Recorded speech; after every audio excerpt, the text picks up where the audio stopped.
Pierre Levy, Cybercultura. Vou ler para vocês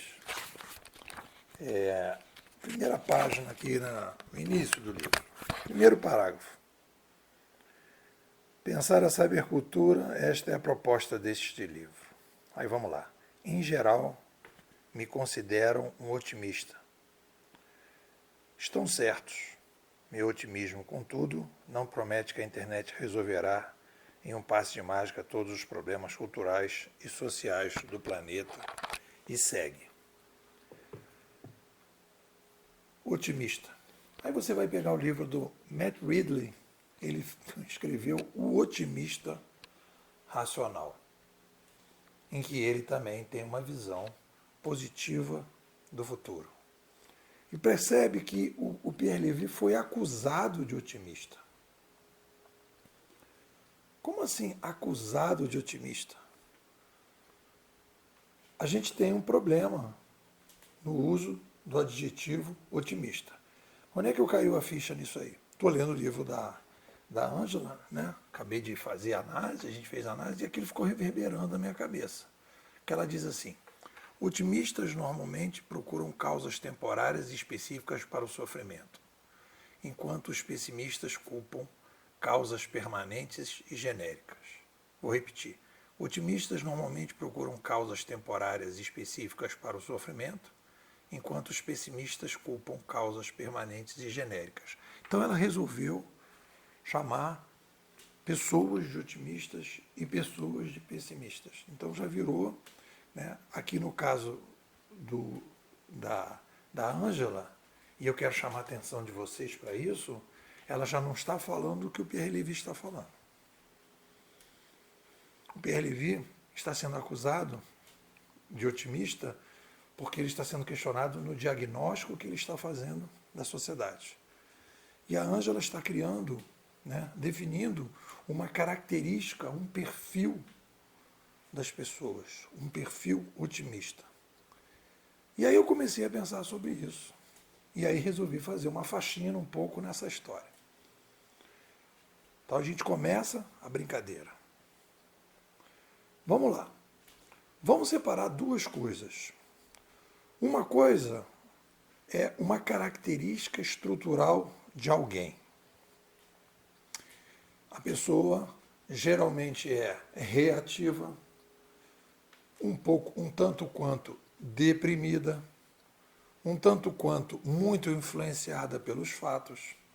Tudo o que acontece na vida da pessoa, a pessoa não consegue lidar direito.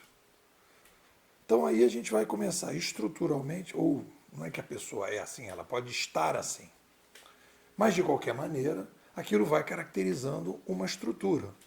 Ela pode ter um momento difícil em que isso acontece, ou ela pode ser uma pessoa que, ao longo do tempo, em 2, 3, 10, 20 anos, ela é uma pessoa mais reativa, uma pessoa mais que não tem muita proatividade, né? Que é o que a Ângela está falando. Ela está falando das atitudes das pessoas. Então, uma pessoa que é mais reativa, ela tende a olhar para os fatos e embolar os fatos com as emoções. É uma situação, é um problema que o nosso querido Goleman falou dos mergulhados. O mergulhado é aquele cara que não consegue separar fato das emoções. Então você pode até ter uma pessoa que tem como característica estrutural ser mais reativa, mais pé no chão, menos inovadora, né? Mas que está num processo de autoconhecimento, está separando os fatos, etc. É uma característica pessoal dela. Não é sempre que ela faz, depende. Então a gente tem que botar o seguinte: atitude. Então existem atitudes que não podem ser chamadas de atitudes pessimistas ou otimistas. Atitudes reativas, atitudes proativas, pessoas mais inovadoras e mais inovativas, né? E pessoas mais normativas. Então a gente vai separando, né? Procurando definir o perfil das pessoas, né? Evitando chamar alguém de otimista ou pessimista. Por quê? Porque no momento que o Matt Ridley escreve o livro Otimista Racional, ele tem a necessidade de botar o racional, né? O que ele está falando ali? Qual é a mensagem que ele está dando? Olha, eu estou fazendo um diagnóstico, que é um diagnóstico que a sociedade está melhorando. Por quê? Porque ele diz que as ideias,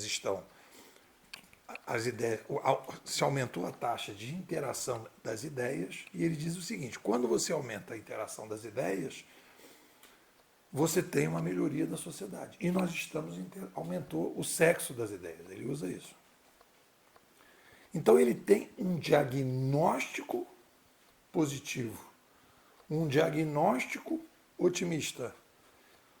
E você, para analisar o diagnóstico dele, você não pode dizer ele, como estavam xingando o Pierre Levy, de otimista. Ah, Matt Ridley é otimista. Eu estava cometendo esse equívoco quando falava que o Harari era pessimista, né? O Matt Ridley está apresentando um diagnóstico com fatos. Se você não concorda com o diagnóstico e você acha que o diagnóstico dele está exageradamente otimista, que vai se dar, na verdade, o futuro vai mostrar se sim ou não, você vai nos fatos, você vai na lógica, você faz a comparação e você diz. Porque aí, senão, você diz, ah, não, Matt Ridley é otimista. Pronto, aí você não quer mais discutir a teoria dele. Você não quer mais discutir os argumentos dele. Você simplesmente xinga o cara de otimista ou xinga o cara de pessimista. É um xingamento. E ainda mais uma outra coisa, já no final do artigo, já quase os 45 minutos do segundo tempo, eu trabalhei com dois conceitos que são os conceitos das pessoas que estão se beneficiando e das pessoas que não estão se beneficiando. Eu chamei de resistentes e transformadores.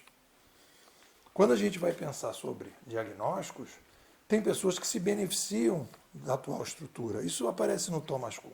A pessoa se beneficia da estrutura. Então ele tende, como diz o Thomas Kuhn, a resistir à mudança, porque aquela mudança prejudica ele. E você tem os transformadores, aquelas pessoas que dizem assim, opa, tô dentro, vou me dar bem aí nessa parada. E aí o cara vai empreender, vai criar startup. E aí, se você separar desse jeito, a tendência dos transformadores é ter uma visão mais positiva do futuro e dos resistentes mais negativa. Então eu acho que deve-se evitar o uso de otimista e pessimista, parar para pensar sobre isso, para evitar você ficar xingando alguém sem pé nem cabeça. É isso. O que vocês dizem? Pessoal, Bimodais, futurismo para empreendedores. O que é a nossa escola? É uma startup conceitual, e o nosso foco principal é a formação, né, de formadores para o empreendedorismo. Óbvio que o empreendedor se beneficia, mas existe a necessidade da gente dar uma guinada no empreendedorismo brasileiro. O empreendedorismo brasileiro ele é desteorizado. A gente não entende o que é uma revolução de mídia. A gente não entende que uma revolução de mídia vem de um aumento populacional. E a gente não entende que, quando a gente aumenta a população e faz uma revolução de mídia, a gente inicia um novo modelo de comando e controle. E esse novo modelo de comando e controle abre espaço para novas organizações que vão promover a descentralização, a reintermediação. Antigos intermediadores vão perder espaço para novos intermediadores. Então, o que acontece? O empreendedor brasileiro não tem nas mãos uma teoria consistente da mudança.